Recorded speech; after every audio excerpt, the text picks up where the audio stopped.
গ্রামের ঐতিহ্যবাহী একটা জিনিস হচ্ছে এই বাঁশের হাক্কা। অনেকে হাক্কা বলে, অনেকে চার বলে, অনেকে এটার শাকও বলে। বাঁশ দিয়ে তৈরি করা হয় এটা, মানে এরকম খাল পার হওয়ার জন্য। কোনো এক সময় এটারই প্রচলন বেশি ছিল, এখন এক প্রকার এটা বিলীন হয়ে গেছে, কিন্তু তারপরেও কিছু কিছু জায়গায় এখনো দেখা যায়। যেমন আমাদের এলাকায় এটা নতুন করা হয়েছে, বছর খানেক হয়। এখান দিয়ে ওই পাশে কৃষি জমি আছে এপারের মানুষের, যার জন্য এরা ওই পাশে যাওয়ার জন্য হচ্ছে এটা করছে।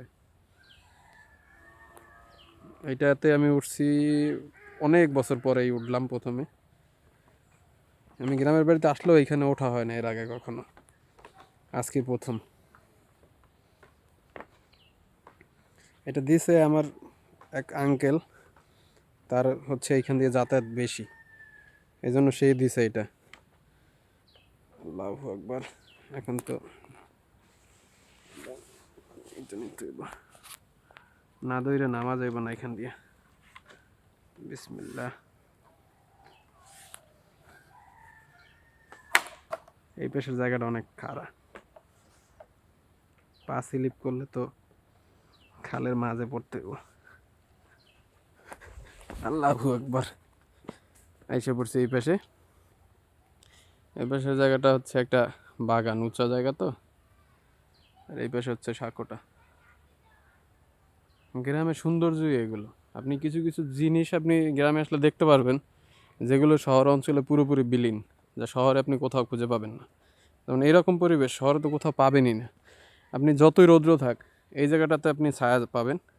মানে সারাদিন কৃষি জমিতে কাজ করার পরে এখানে এসে আপনি রেস্ট নিতে পারবেন, এরকম একটা জায়গা এটা। এই দিকটাতে অনেক বছর পরে আসলাম, আসা হয় না বললেই চলে। যেটাও একটা রোড। এই দিকটা দিয়ে হচ্ছে বাজার। এই যে এইসব কৃষি জমিতে যারা কাজ করে, এরাই হচ্ছে, এই কৃষি জমিগুলোই হচ্ছে ওপারের মানুষের। তো ওরা কাজ করার জন্য যাতায়াতে সুবিধা হয়, এর জন্য হচ্ছে এই সাঁকোটা বানাইছে।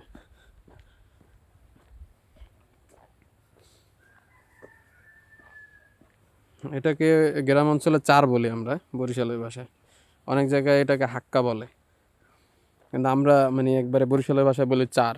বাঁশ দিয়ে তৈরি হয়, বাঁশ বা সুপারি গাছ দিয়ে এটি তৈরি করা হয়। এই যে এটা সুপারি গাছও দেওয়া আছে, বাঁশও দেওয়া আছে।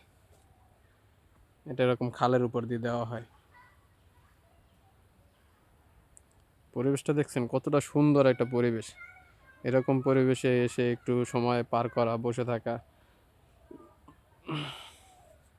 চানাচুর মুড়ি মাখায়া বন্ধুদের নিয়ে এখানে বইসা তারপরে একটু সময় পার করা কতটা যে আনন্দদায়ক। যারা শহরে থাকি তারা এগুলো অনুভব করি, কারণ তারা তো এটার সুযোগ পায় না। এই জন্য যাই হোক, এই ভিডিওটা করা হচ্ছে শুধু এই চারটার জন্য। অনেকে এই চারটাকে চিনেন না, এটার সাথে পরিচিত না, এই জন্য সবাইকে একটু ই করলাম।